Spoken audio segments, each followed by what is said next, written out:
What's going on, everybody? It's your boy C-Zar, and we are talking about XRP today. Hit that like button, subscribe, and thank you all for being here. It is the 27th day of May. Here we are sitting at about $1.33 with roughly 8 hours and 41 minutes left in the day. Again, hit that like button. Thank you all. Let's get into it, okay? We've talked about XRP at length throughout this range. Not a whole lot of exciting stuff has happened. We've really just been moving sideways, not doing a lot, but the bright side of being in a sideways range is it's very, very predictable. We're at the bottom of that range now, more or less. We're probably going to move up. It is possible that we move a little bit lower. We could, of course we could, but we're at $1.34. Maybe we move down to $1.28. I don't think it's that big of a deal. Either way, I do expect we're going to see some upside here pretty soon.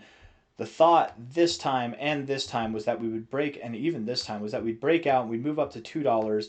That thought has since been eviscerated, evaporated. It's likely not to happen. XRP can do whatever it wants anytime it wants, but likely and most of the time XRP is pretty boring.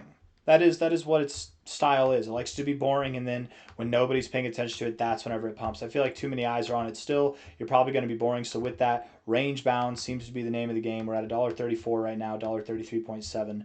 Probably going to move back up to about $1.50 if I had to guess. It doesn't happen in a day. It might not even happen in a week, but sometime over the coming weeks, I would expect that we are, and probably starting this week, we are working our way up to this area. Looking at this on the 1 hour time frame here, you are moving up a little bit. Volume's coming in. It's not bad, not too bad at all. The RSI, it's kind of bearish looking, but you're breaking out right now. I mean, 39 minutes left in this hour. Let's see how it goes. But if you keep this up, man, you really could be kicking off this move to $1.50 or at least somewhere in that area. You could be kicking it off right now. The MACD is looking rather nice, and the stochastics are decent enough as well. We look at the 4 hour time frame here, and you've got some lower highs coming in, but you're reluctant to get oversold. I mean, here you're in a very bearish environment. You're just not doing bearish things. Makes me think that you do want to move up. When you're in a bullish environment, you don't do bullish things. It's bad. Same thing for a bearish environment. When you're not doing bearish things, it's a good thing. You know, it's actually a good thing. So stochastics look bullish here. MACD, you are bearish with the MACD in fairness, but if you can cross green here and come back to the zero and maybe even cross above there, we could see a nice little end of month rally over the next week, and maybe even a good rally to start off June as well. That would be pretty fun, I think. Looking at this here on the daily time frame,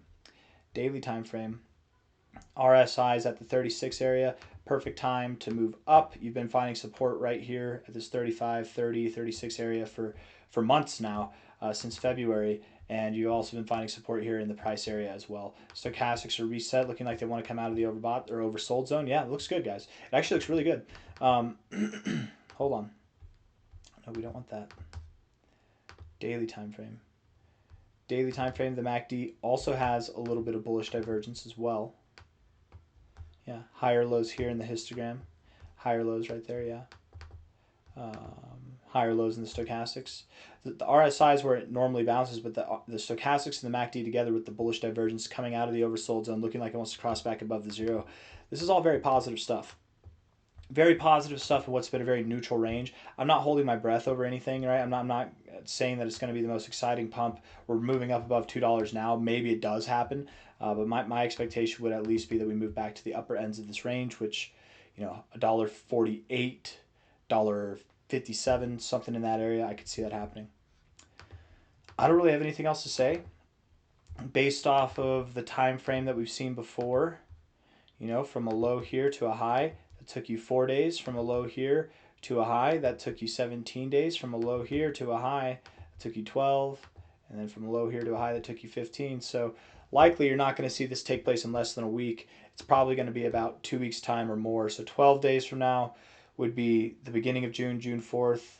17 days from now, let's just say 20 in case it's longer, could be the middle of June. So somewhere in the first 2 weeks of June, we should see XRP around $1.48, $1.57, something in that range. Hit that like button, subscribe. Thank you all for being here. I'll see you on the next one. Take care of yourselves. Bye-bye.